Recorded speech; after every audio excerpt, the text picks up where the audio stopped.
Subscribe करें PO office work channel को और घंटी के निशान को भी दबाएं। नमस्कार करता हूं, सबसे पहले तो सभी को स्वागत करता हूं आपका अपने YouTube channel PO office work पर। आज देखिए हम बात करने वाले हैं, एक ब्रेकिंग न्यूज़ है। केंद्र सरकार ने आज नई शिक्षा नीति की घोषणा की है और उससे संबंधित जो गाइडलाइन जारी हुई है उसके ऊपर हम चर्चा करेंगे। नई शिक्षा नीति में क्या क्या बदलाव होने वाले हैं उनके ऊपर विस्तार से चर्चा की जाएगी। तो अगर आप नई शिक्षा नीति के बारे में जानना चाहते हैं तो बिल्कुल भी वीडियो को स्किप नहीं करें, पूरा देखें। आइए शुरू करते हैं। देखिए, एक PDF फाइल टाइप मैंने बनाई है, उसके माध्यम से मैं आपको बताता हूँ कि नई शिक्षा नीति क्या है। ये देखिए, ये मैंने एक PDF बनाई है, इसकी हम चर्चा करते हैं। नई शिक्षा नीति को मंजूरी 34 साल बाद पॉलिसी में बदलाव। 34 साल देखिए, 1986 के बाद थोड़ी 1986 की जो शिक्षा नीति थी वो अभी तक चली आ रही थी, तो उसको शायद लगभग 34 साल हो चुके हैं। तो 1986 के बाद अब नई शिक्षा नीति को मंजूरी सरकार दे रही है। सरकार ने कहा है कि 2035 तक हायर एजुकेशन में 50% एनरोलमेंट का लक्ष्य, यानी 50% एनरोलमेंट फिक्स किया जाएगा, यानी जितने भी नामांकित तो उसमें से 50% एनरोलमेंट होना चाहिए।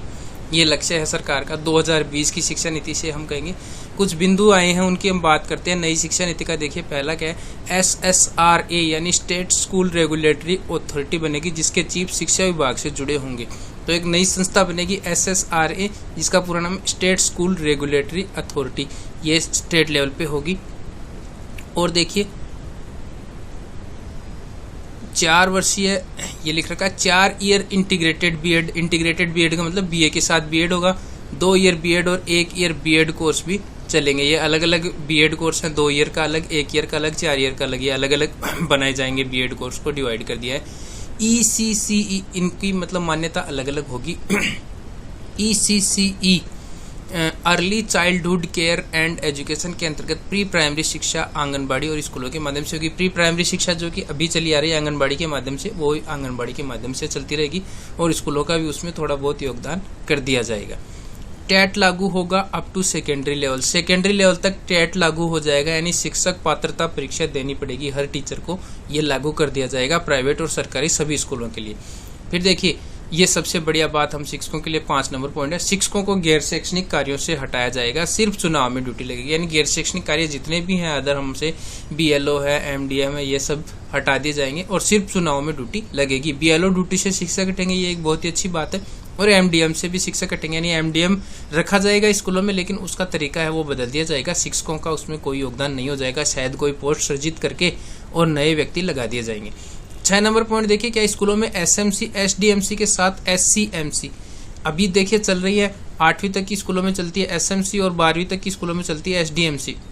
तो उनके साथ एक नई संस्था बनेगी SCMC, यानी स्कूल कॉम्प्लेक्स मैनेजमेंट कमेटी, जो कॉम्प्लेक्स मामलों में ये कमेटी काम आएगी। फिर देखिए, शिक्षक नियुक्ति में डेमो स्किल टेस्ट और इंटरव्यू भी शामिल होंगे। शिक्षक की नियुक्ति में डेमो भी लिया जाएगा उसका, और डेमो स्किल टेस्ट में अगर वो पास होगा उसके नंबर होंगे निर्धारित और उसके बाद ही शिक्षक बनाया जाएगा। तो ये एक अच्छा पॉइंट यहाँ हम कह सकते हैं। और एक और चीज जिसकी हमें इंतजार रहता है, नई ट्रांसफर पॉलिसी आएगी जिसमें ट्रांसफर लगभग बंद हो जाएंगे। ट्रांसफर सिर्फ पदोन्नति पर ही होंगे। तो कहने का मतलब, नई ट्रांसफर पॉलिसी आएंगी जिसमें ट्रांसफर होंगे नहीं और केवल पदोन्नति पर ही ट्रांसफर होंगे, वरना एक जगह जो व्यक्ति बैठा हुआ है वो वहीं बैठा रहेगा। तो अब देखिए, बात करते हैं ग्रामीण इलाकों में स्टाफ क्वार्टर बनाए जाएंगे केंद्रीय विद्यालयों की तर्ज पर। यानी ग्रामीण इलाकों में भी स्टाफ क्वार्टर बनाए जाएंगे स्कूलों के साथ, और जो भी टीचर उसमें रहना चाहिए वो रह सकता है, दूर के जो भी टीचर है। अगला है देखिए, RTE को कक्षा 12 या 18 वर्ष तक की आयु तक लागू किया जाएगा। अभी 14 साल के बच्चों तक RTE लागू है और कक्षा 8 तक लागू, उसको आगे बढ़ा के कक्षा 12 तक कर दिया जाएगा और 18 वर्ष की आयु तक ये हो जाएगी। RTE सीमा इसकी बढ़ा दी जाएगी। मिड डे मील के साथ हेल्थी ब्रेकफास्ट भी स्कूलों में दिया जाएगा। ब्रेकफास्ट और चालू हो जाएगा, पहले ब्रेकफास्ट, उसके बाद दोपहर में लंच। फिर 3 लैंग्वेज बेस्ड स्कूली शिक्षा होगी। 3 लैंग्वेज चलेंगी। अभी अपने स्कूली शिक्षा में सिर्फ 2 ही लैंग्वेज चल रही है। ये सबसे मेन पॉइंट है इस नई शिक्षा नीति का। 3 लैंग्वेज चलेंगी शुरू से ही। अभी जैसे 6ठी क्लास में तृतीय भाषा लागू होती है तो वो शुरू से ही चलेगी। फॉरेन लैंग्वेज कोर्स भी स्कूलों में शुरू होंगे। फिर देखिए, विज्ञान और गणित को बढ़ावा दिया जाएगा। हर सीनियर सेकेंडरी स्कूल में साइंस और मैथ्स विषय अनिवार्य होंगे। तो साइंस और मैथ्स को अनिवार्य कर दिया जाएगा। कहने का मतलब, सभी स्कूलों में साइंस मैथ्स हो जाएंगे।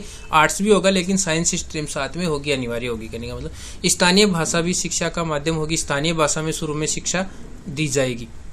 जैसे राजस्थानी या गुजराती जो भी है, और NCERT पूरे देश में नोडल एजेंसी होगी। पूरे देश में एक ही नोडल एजेंसी शिक्षा के लिए बना दी जाएगी और वो है NCERT। फिर देखिए, हाँ, उसके बाद है स्कूलों में राजनीति व सरकार का हस्तक्षेप लगभग समाप्त हो जाएगा। जब ट्रांसफर पॉलिसी, मैंने देखिए स्कूलों में राजनीति का हस्तक्षेप ट्रांसफर के कारण होता है, तो ट्रांसफर पॉलिसी में बताया गया है कि ट्रांसफर होने ही बंद हो जाएंगे, तो सरकार का हस्तक्षेप बिल्कुल ही समाप्त हो जाएगा। क्रेडिट बेस्ड सिस्टम होगा जिससे कॉलेज बदलना आसान और सरल होगा, बीच में कोई भी कॉलेज बदला जा सकता है। फिर देखिए, नई शिक्षा नीति में सिर्फ बीएड इंटर के बाद 4 वर्षीय बीएड, स्नातक के बाद 2 वर्ष बीएड और प्रास्नातक के बाद 1 वर्ष का बीएड कोर्स। देखिए शुरू में मैंने एक पॉइंट बताया था जो आपको समझ में नहीं आया होगा कि अगर कोई 12वीं क्लास के बाद बीएड करेगा तो 4 साल की हो जाएगी, स्नातक के बाद करेगा तो 2 साल की बीएड करनी पड़ेगी, और एमए के बाद अगर बीएड करेगा तो उसको 1 वर्षीय बीएड ही करनी पड़ेगी।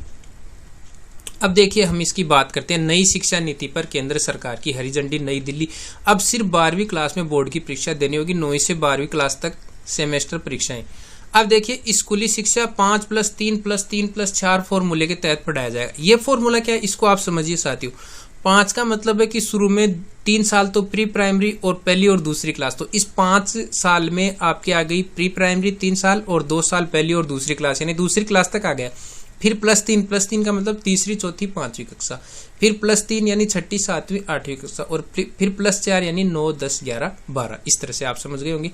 और देखिए 1 वर्ष सर्टिफिकेट, 2 वर्ष पर डिप्लोमा, 3 वर्ष पर डिग्री, ऐसा भी आगे के लिए चला जाएगा। अब कॉलेज की डिग्री 3 और 4 दोनों सालों की होगी, 3 साल की भी होगी और 4 साल की भी होगी। मैं यही समझा देता हूँ आपको।